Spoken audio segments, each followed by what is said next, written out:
2장 1절 말씀 같이 합독해 보도록 하겠습니다. 레위 가족 중 한 사람이 가서 레위 여자에게 장가들어. 아멘. 사랑하는 여러분, 한 남자와 한 여자가 결혼을 했습니다. 그리고 자녀를 낳았습니다. 너무너무 기쁜 일이죠. 그러나 오늘 기뻐할 수 없는 이 부부가 오늘 말씀에 소개되고 있습니다.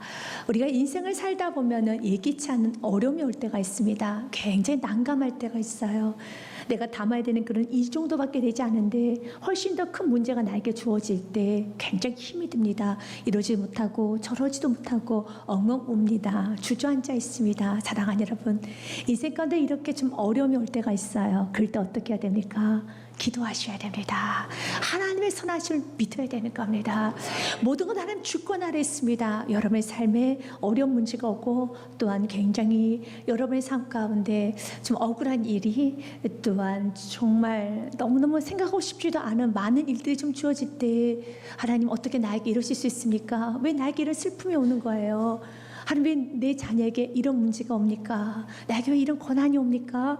라고 하나님께 항변하는 것이 아니라 한번 믿음을 사용하셔서 하나님, 지금 내가 너무 어렵지만, 내가 너무 슬프지만 그러나 하나님의 선하심을 믿습니다.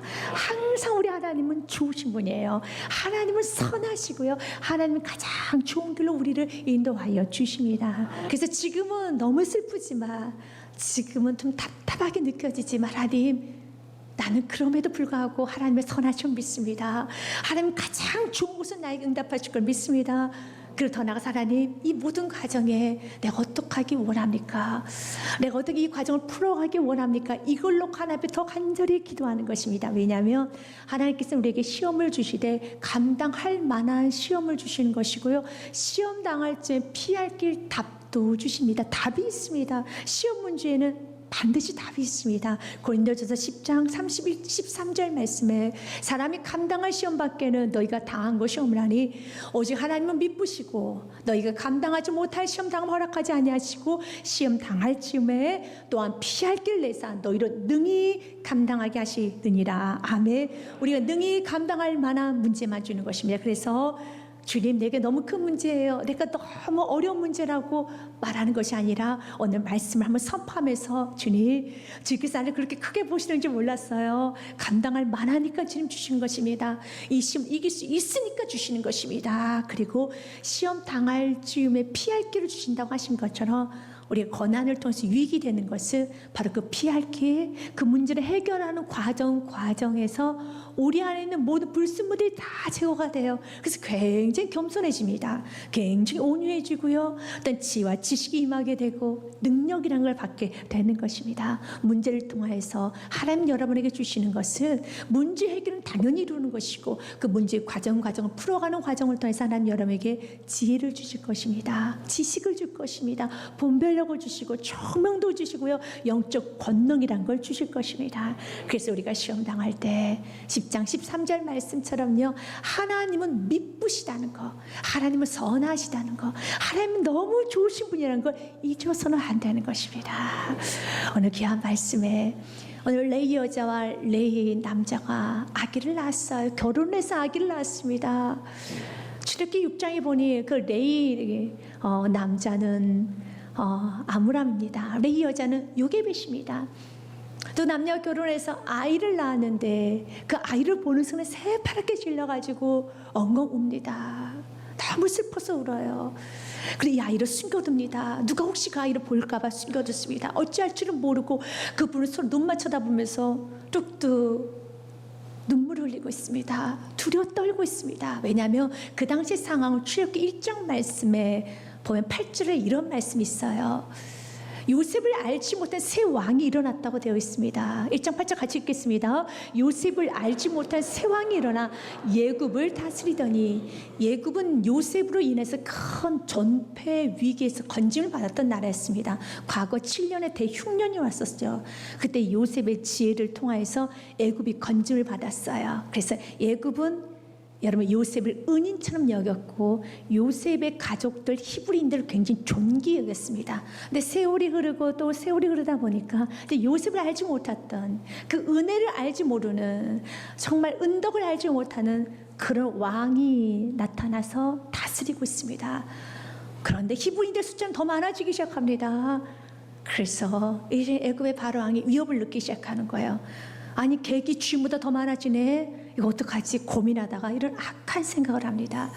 오늘 말씀에 9절 말씀에 보면 그가 그 백성이 이르되 이 백성 이스라엘 자손이 우리보다 많고 강하도다 두렵다. 10절 말씀에 자 우리가 그들에 대해 지혜롭게 하자. 두렵건대 그들이 더 많게 되면 전쟁이 일어날 때 우리 대적과 합하여 우리와 싸우고 이 땅에서 나갈까 하노라. 영원히 우리 노예가 돼서 우리의 일을 대신해서 나무를 패고 돌을 나르고 죽도록 일을 시켜야 되는데 죽도록 일을 시키고 부려먹어야 되는데 이들이 전쟁을 일으켜서 나갈 수도 있겠다. 이거 어떡하지 고민하다가 악한 명령을 합니다. 이것이 22절 말씀입니다. 같이 읽겠습니다. 그러므로 바로가 그의 모든 백성이 명령하이르되 아들이 태어나거든 너희는 그를 나일강에 던지고 딸이거든 살려두라 하였더라. 아들이 태어나면 무조건 던지라는 겁니다. 지금 아브라함과 요게벳이 자녀를 낳았는데 남아를 낳은 거예요. 아들이 태어난 겁니다. 그래서 울고 있어요. 그래서 울고 있습니다. 날강에 던져줘야 되는 겁니다. 이거 어떻게 해야 됩니까? 키워야 됩니까? 아니면 버려야 됩니까? 여러분 히브리인들은 그 당시 노예입니다. 또한 지배국가의 왕의 명령을 어긴다는 것은 단순히 그 아이만 죽임당하는 것이 아니라 그의 부모, 그의 형제, 그의 친척까지 죽임을 당할 수 있는 그런 아주 위급한 상황입니다. 그럴 때 어떻게 해야 됩니까? 우리는 어떻게 해야 됩니까? 이런 문제가 나에게 오면, 이런 시험거리가 나에게 오면 우리가 어떻게 해야 됩니까? 오늘 말씀을 또 해답을 얻기 원합니다. 사랑하는 여러분, 어떤 시험이 와도 믿음으로 선택하십시오. 오늘 모세의 어머니는 이 자녀를 키우기로 결단합니다. 왜 자녀를 키우기로 결단했느냐면 그 결정이 2절 말씀에 있습니다. 같이 읽겠습니다. 시작. 그 여자가 임신해 아들을 낳으니 그가 잘생긴 것을 보고 석 달 동안 그를 숙였으나 그런 자녀를 키운 이유, 생명 걸고 자녀를 키운 이유가 오늘 성경본에 잘생겨서 키웠다고 되어 있습니다. 외모가 생명보다 더 중요한가? 이것이 오늘 메시지일까요? 아니에요. 그건 아니죠. 어떤 어리석은 사람이 외모를 위해서 나는 이 잘생긴 것 때문에, 여러분 잘생긴 것 때문에 여러분 생명까지 내놓고 외모 지키는 사람은 어리석은 사람이에요. 그래서 성경은 말하고 있습니다. 잘생겨서 키웠다라고요. 이 잘생김 우리가 말하는 외모를 말하는 것은 아닙니다. 사도행전 7장 20절 말씀에 보면 이 잘생김을 이렇게 해석을 합니다. 이렇게 풀어놨습니다. 같이 읽습니다. 그때 모세가 낳는데 하나님 보시기에 아름다운지라 그게 아버지 집에서 석 달 동안 길리더니 하나님 보시기에 아름다운 거예요. 이 자녀를 봤는데 하나님의 계획이 이 자녀 안에 있다는 걸 보았다라는 거예요. 나는 이 자녀를 포기하고 싶지만, 나는 이 문제를 포기하고 싶고, 나는 이것을 놓아버리고 싶지만 그 속에 하나님의 계획이 있다라면 움켜쥐어야 되는 겁니다. 생명 걸고 지켜야 되는 것입니다. 하나님의 계획, 내가 배가 아파서 내가 낳았지만 그러나 그 생명을, 그 인생을 내가 좌지우지할 수 없다는 걸 안 거예요. 하나님 계획이 있다라면 내가 쓰러져가는 사업장이라 할지라도, 내가 무너져가는 가정이라 할지라도, 내가 무너져가는 이 문제라 할지라도 거기에 하나님의 계획이 있고 하나님의 뜻이 있다라면 절대로 포기하면 안 돼요. 우리는 압니다. 이 아이가 누가 되는지 알아요. 그 아이가 누구입니까? 모세지 않습니까? 이 모세를 통하여서 출애굽시킨 영적 지도자 200만 명을 출애굽시켰습니다. 모세 오경을 기록했습니다. 하나님 영광을 드렸던 영적 지도자 모세가 지금 그 아므람과 요게벳의 품에 하나 있는 거예요.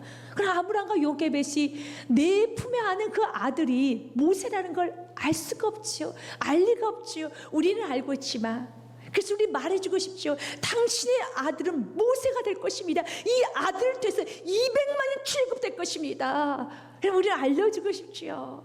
그러나 마치 아므람과 요게벳처럼 우리의 삶도 그래요. 지금 우리에게 주어진 이 문제, 지금 주어진 이 상황이 하나님께서 아름답게 풀어가실 것을 우리는 다 알지 못하기 때문에, 너무 희미하기 때문에 우리는 울어요. 불안해서 돌돌 떨고 있습니다. 하지만 주님께서는 이 모든 것을 이길 수 있도록, 이 문제를 이겨나갈 수 있도록 오늘 말씀처럼 하나님께서는 그 아이를 보면서 하나님 보시기에 아름다움을 보는 것처럼 하나님의 계획을 볼 수 있도록 하나님 은혜를 부어주세요. 여러분의 그 문제가 하나님이 일하고 있고 하나님의 손이 되었다라면 끝까지 붙들고 나아가야 되는 겁니다. 여러분 그 아이가 모세가 됩니다. 그 문제는 모세와 같이 여러분, 나라를 바꿀 수 있는 문제라는 겁니다. 여러분, 인생의 흐름을 바꿀 수 있는 문제라는 겁니다. 하나님 위담에 드러나는 문제라는 겁니다. 절대 놓지 마시고 끝까지 주님 이 문제를 해결하기 원합니다. 갈등할 것이 아니라 주여 이 문제 해결할 수 있는 내게 지혜를 주옵소서. 이 문제 해결할 수 있는 내게 능력을 주시옵소서. 주여 이 문제 해결하기 오늘 주여 내게 힘을 주시옵소서. 오히려 우리는 부르짖어 기도해야 되는 것입니다. 에레미야 33장 2절과 3절 말씀에 보면 2절에 이를 행하신 여호와 성취하신 여호와 그 문제를 해결하신 여호와께서 말씀하십니다. 이를 행하시는 여호와 그것을 만들며 성취하신 여호와 그의 이름을 여호와라리가 이와 같이 이르시도다. 문제를 해결하실 분은 주님이십니다. 이를 성취하실 분은 주님이십니다. 완벽하게 주님께서 대반전을 이끄실 분은 주님이십니다. 그 주님께서 나에게 말씀하십니다. 그 말만 들으면 돼요. 뭐라고 말씀하시는가? 3절 말씀 같이 읽습니다. 너는 내게 부르짖으라. 내가 내게 응답하겠고 내가 알지 못하는 크고 은밀한 일을 내게 보이리라. 믿으십니까? 아멘. 여러분 주께 부르짖어야 되는 겁니다. 내가 알지 못한 크고 은밀한 일을 내게 보이리라.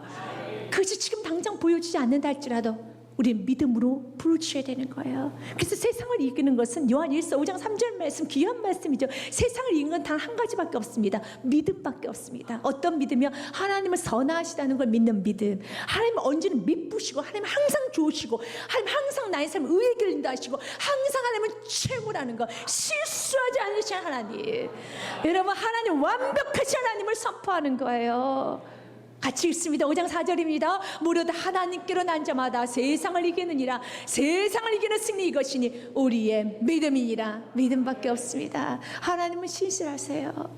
하나님은 완벽하십니다. 꽃이 마르고 푸른 시드나 하나님의 말씀은 영원하리라. 믿으십니까? 이사야 40장 8절 말씀 같이 읽겠습니다. 푸른 마르고 꽃이 시드나 우리 하나님의 말씀은 영원히 서리라리라. 아멘. 하나님의 말씀은 영원합니다. 오늘 여러분 모세의 어머니 요게벳은 자녀를 키우기로 합니다. 석 달 동안 키웁니다. 자녀가 불쌍해서 자녀가 너무 안 돼서 버릴 수가 없어서 내가 어떻게 자녀를 버릴 수 있어 그럴 수 없지 그런 마음으로 키운 거 아닙니다. 성경에 히브리서 11장 말씀에 보면 그 어머니가 그 부모가 무엇으로 키웠다는 게 기록되어 있습니다. 믿음으로 키운 거예요. 하나님의 선하심을 보았기 때문에 키운 것입니다. 하나님의 뜻 가운데 키운 것입니다. 믿음으로 모세가 낳았을 때 그 부모가 아름다운 아임을 보고 석 달 동안 숨겨 왕의 명령 무서워하지 아니하였으며 왕의 명령 죽음의 그 위협도 무서워하지 아니하고 그걸 키워낸 것입니다. 믿음은 죽음 앞에서도 빛을 발해야 되는 것입니다. 어떤 위협이 와도 어떤 여러분의 손해가 온다 할지라도 어떤 위험에 처한다 할지라도 내가 안락에 문제가 생긴다 할지라도 사랑하는 여러분 믿음으로 하나님의 계획이 있다라면 하나님의 손이 있다라면 하나님의 개입한 문제라면은 하나님의 뜻이라면은 끝까지 내게 주신 분깃을 지켜야 돼요. 끝까지 내게 주신 것을 여러분 고수해야 되는 것이 믿음으로 이겨야 되는 것입니다. 믿음으로 이겨야 됩니다. 그러면서 여러분 모세의 어머니는 3개월 동안 키워요. 숨을 죽여가면서 키웁니다. 근데 오늘 말씀에 보면 석 달 동안 그를 숨겼으나 3절에 그 아기를 흘려보냅니다. 더 숨길 수 없게 되면 그를 위하여 갈대 상자를 가져다가 욕천과 나무진을 칠하고 아기를 거기 남아 나일강과 갈대 사이에 두고 오라고 그랬습니다. 이 모습은 마치 키우다 이제 더 이상 키울 수 없어서 포기하는 것처럼 보입니다. 우리 기독교인들은 그리스도인들은 포기하는 사람이 아니라 끝까지 키워야 되는 것입니다. 만약 그가 포기했더라면 히브리서 11장 23절에 기록되어 있지 않을 것입니다. 그의 누이에게 이렇게 말하는데 너는 가서 어떻게 되는지를 보아라. 그의 누이가 어떻게 되는지 알려고 멀리 섰더니 여기서 누이는 약 13세에서 15세 정도는 미리암을 말합니다. 어머니가 시켰을 겁니다. 그 어머니가 그 누이에게 악어의 밥이 되는 것을 악어가 삼켜지는 것 아니면 그 자녀가 나일강가에서 뒤집어지는 것을 보라고 보냈을까요? 그렇지 않죠. 믿음 있는 사람은 아픈 현실 들여다봐요. 믿음이 없고 포기하는 사람은 눈은 감아버리지만 진짜 믿음의 사람은 아픈 현실, 보고 싶지 않은 현실, 무서운 현실 눈을 크게 뜨고 바라봅니다. 그리고 주님 이렇게 아픕니다. 이렇게 문제가 있습니다. 이렇게 처참합니다. 주님 도와주시옵소서. 믿음 있는 사람은 현실을 외면하지 않아요. 믿음 있는 사람은 지금 그 순간에 아픔을 외면하지 않고 물질의 문제가 올 때, 질병이 올 때, 자녀의 문제가 올 때 눈 감고 외면하는 것이 아니라 믿음이 있으면 하나님 하실 걸. 하나님은 좋으신 분이십니다. 하나님 우리에게 재앙을 주시는 분이 아니십니다. 하나님 우리에게 축복을 주시는 분이에요. 이렇게 하나님 나에게 재앙을 주시는 분이 아니시다. 하나님 우리 가정에 재앙을 주시는 분이 아니시다. 하나님 왜 여러분 인생에 재앙을 주시겠습니까? 재앙을 주신 분이 아니세요. 그 주를 믿고 있다라면 지금 이 문제가 재앙의 문제라 할지라도 하나님의 선하심 믿고 들여다보는 겁니다. 여러분, 나의 강에는 수많은 악어떼가 있어요. 3개월 된 아이가 그 강가에 둥둥 떠내려서 바다에 그 큰 강가에 여러분 둥둥 떠내려가면 뜨거운 햇살 아래 이 아이가 숨도 못 쉬겠죠. 이 아이가 어떻게 되겠습니까? 그러나 믿음을 내려놨기 때문에 하나님의 일하시는 보는 거예요. 하나님 일하시는 보는 겁니다. 에레미야 말씀 29장 11절 말씀이 여러분 평생 기억에 남는 말씀이 되길 원합니다. 같이 읽겠습니다. 여호와의 말씀이라 너를 향한 나의 생각을 내가 아나니 평안이요 재앙이 아니니라. 너에게 미래와 희망을 주는 것이니라. 우리 집에 우리에 대한 생각은 재앙이 아닙니다. 여러분 평안입니다. 미래를 줍니다. 희망을 줍니다. 그걸 기억하셔야죠. 그래서 여러분 날강에 흘려보낼 때도 들여다보라는 거예요. 하나님의 위대하심을, 하나님의 역사하심을 보라는 것입니다. 여러분들 기가 막힌 일이 일어납니다. 역시 하나님의 방법은 우리가 생각했던 그 이상입니다. 오늘 말씀 5절과 6절 말씀은 때마치 바로의 딸이 나와서 목욕을 합니다. 그리고 그 아이를 발견해요. 그 아이를 자신의 아들로 입양을 합니다. 이게 오늘 말씀이에요. 5절과 6절 말씀 보면 바로의 딸이 목욕하러 나일강을 내려오고 시녀들은 나일강가를 거닐 때 그 갈대 사이의 상자를 보고 시녀를 보내어 가져다가 6절 말씀에 같이 읽겠습니다. 시작. 열고 그 아기를 보니 아기가 우는지라 그가 그를 불쌍히 여기 이르되 이는 히브리 사람의 아기로다. 여러분 그 아기를 열어서 보니까 여러분 그 아기 속에 히브리 사람의 아기로다 하면서 그 아기를 보고 아기의 우는 모습을 보면서 그를 불쌍히 여기는 마음을 갖게 돼요. 불쌍이라는 것은 창자가 끊어질 정도로 너무 불쌍한 마음을 갖게 돼요. 결국 그 아이를 입양해서 키워요. 여러분 지금 바로가 어떤 생각을 하고 있습니까? 이스라엘 백성들을 평생 노예 삼으려고 계획하고 있잖아요. 그래서 남아를 태어나면은 죽이라라고 날강에 다 던지라고. 왜 그렇습니까? 여자만 많이 얻어서 평생 노예로 시키려고, 그리고 히브리인들을 평생 가두려고 지금 바로가 계획하고 있잖아요. 그런데 그 히브리인을 출애굽시키 영적 지도자를 누가 키우고 있습니까? 애굽의 바로의 궁전 안에서 당신의 딸이 당신이 누리고 있는 모든 금, 은, 옷, 보아, 먹을 것, 입을 것 다 먹여주고 입혀주고 최상의 것으로 40년을 키우고 있는 거예요. 같이 놀랍죠. 하나님은 그래서 이사카를 통해서 우리에게 깨닫게 합니다. 인간의 계획은 하나님의 결정에서 어떤 것도 하나님 결정하시고 인간의 계획은 무산될 수밖에 없음을 기억하시길 바라겠습니다. 하나님의 반전은 이렇습니다. 하나님을 쓰시지 못할 사람이 없어요. 하나님 하지 못하실 일이 없습니다.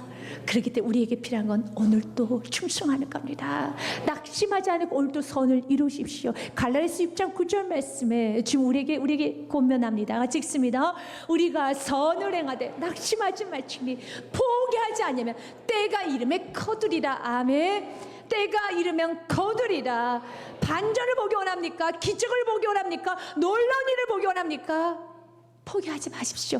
믿음을 끝까지 붙들고 나갈 때 믿음의 사람에게는 항상 반전이 있어요. 믿음의 사람은 항상 여러분 놀라운 일들이 펼쳐지게 될 겁니다. 만약 그가 포기했더라면 아무런 기적도 일어나지 않아요. 그러나 믿음으로 나아갔었을 때 하나님의 기적이 있습니다. 하나님께서 때가 되면 거두게 됩니다. 그래서 올도 낙심하지 맙시다. 포기하지 맙시다. 오늘 말씀해 보니까 여러분 그 바로의 딸이 이렇게 말합니다. 야, 너무 불쌍하다. 너무 불쌍하다.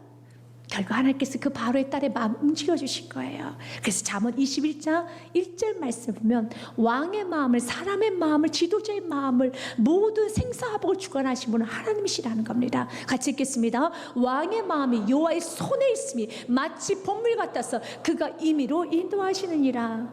여러분 보자기 안에 있는 물 아십니까? 보자기가 움직이는데 그 안에 있는 물은 움직이죠. 마찬가지로 왕의 마음은 마치 여호와 손에 있는 본물 같아서, 보자기 속에 있는 그 물 같아서 하나님께서 이렇게 움직이면 이렇게 움직이고 하나님께서 저렇게 움직이면 저렇게 움직이는 것처럼 하나님께서 우리의 마음을 조정하십니다. 하나님이 모든 생사법을 조정하십니다. 하나님께서 조정하시고 모든 것을 하나님의 손 아래에 있음을 믿으시고 그분께 매달리십시오. 그분을 의지하십시오. 그분께 간절히 기도하십시오. 너는 내게 부르지라 크고 비밀한 일 내게 보이리라. 그래서 오늘 우리는 기대해야 되는 겁니다. 하나님, 내가 기도하는 것보다 더 크게 역사하시 하나님, 나는 그 하나님 믿습니다. 찬양합니다. 예배서 3장 20절과 21절 말씀에 보면 귀한 말씀이 있죠. 이 은혜가 교회에 차고 넘쳐야 돼요. 예배서 3장 20절 말씀에 보면은 우리 가운데 역사하신 능력대로 우리가 구하거나 생각하는 모든 것에 더 넘치도록 능일하실 이에게, 아멘. 우리가 구하고 생각하는 많은 기도 제목이죠. 그러니까 훨씬 넘치도록 능히하실 이에게 21절 같이 읽겠습니다. 교회 안에서 그리스도 예수 안에서 영광이 대대로 영원 무궁하기를 원하노라. 아멘. 교회 안에 그 넘친 은혜가 있어야 되는 겁니다. 우리가 이런 출애굽기 말씀을 들음으로써 여러분들 안에 이 믿음이 생겨야 돼요. 내가 기도하는 것보다 그 이상 하나님의 수는 수천 수만 가지라는 그 은혜, 그 믿음이 생겨서 넘치도록 내가 기도하는 것보다 그 이상 하나님께서 인도하실 걸 믿으시길 바라겠습니다. 날마다 말씀 들으면서 교회 안에 이 능하신 주님, 좋으신 주님, 선하신 주님, 승리하신 주님 날마다 선포하며 나아갈 때 우리 모든 성도는 이 말씀을 듣고 믿음이 생겨야 돼요. 내 생각보다 더 능히 넘치게 하실 주님을 믿는 믿음이 더 커져가야 되는 것이고, 주님이 나에게 주신 것은 재앙이 아니라 평안이라는 것을, 희망이라는 것을, 미래라는 것을 기억하십시오. 그때 여러분 미리암이 13세가 되는 그 어린 소녀가 여러분 바로의 딸에게 이렇게 말합니다. 7절 말씀, 그의 누이가 바로의 딸에게 이르되 내가 가서 당신을 위하여 히브리 여인 중에서 유모를 불러다가 이 아기의 젖을 먹이게 하리까. 얼마나 용기가 있으니까, 얼마나 담대합니까? 이런 믿음의 부모가 바로 서기 시작하면 가정 모두가 다 믿음의 용사들이 된 믿으시길 바라겠습니다. 그래서 고난은 유익이에요. 고난이 있을 때, 어려움이 있을 때 내 자녀 이거 모르게 해야지, 내가 알아서 다 감당해야지, 그러지 마십시오. 가정 안에 어려움이 있으면 다 같이 기도하십시오. 각자 파트에서 믿음으로 살아야 될 영역이 있어요. 자녀는 자녀대로, 어리면 어린대로 여러분 다 같이 믿음으로 이겨야 되는 겁니다. 하나 돼서 이겨야 되는 것입니다. 물질의 문제가 있습니까? 질병이 있습니까? 가정 안에 어려움이 있습니까? 여러분 인생에 어려움이 있습니까? 사랑하는 여러분, 하나 되어서 다 같이 믿음을 이겨야 되는 겁니다. 나라 민족 그리스도 마찬가지, 우리 다 같이 한 마음이 되어서 같이 믿음으로 기도해야 되는 것입니다. 여러분 순종하지 아니하면 평생을 마음 졸이고 살아야 돼요. 이제 여러분 모세 어머니 여기에 뵈서는 당당하게 자녀를 키웁니다. 당당하게 젖을 흘립니다. 아기가 울어도, 예전에 아기가 울 때는 입을 막았어요. 울지 마라, 울지 마라, 울면 안 돼. 이제는 아기가 울어도, 여러분 아기가 재롱을 부려도, 아기가 땡깡을 부려도, 아기가 이것저것 해도 이제 자유롭게 키우는 거예요. 자유롭게 키우는 것입니다. 하나님 우리 이 자유를 주기 원합니다. 이 자유는 순종할 때 가장 안전한 피난처, 내 삶의 가장 안전한 자유로운 인생, 내 삶에 어떤 것도 매이지 아니하는, 여러분 인생이 자유로워지기 원합니까? 여러분 모든 것이 자유로워지기 원합니까? 순종하십시오. 순종이 내 인생의 자유가 와요. 순종이 가장 피난처라는 겁니다. 순종이 여러분 가장 행복한 길이라는 것입니다.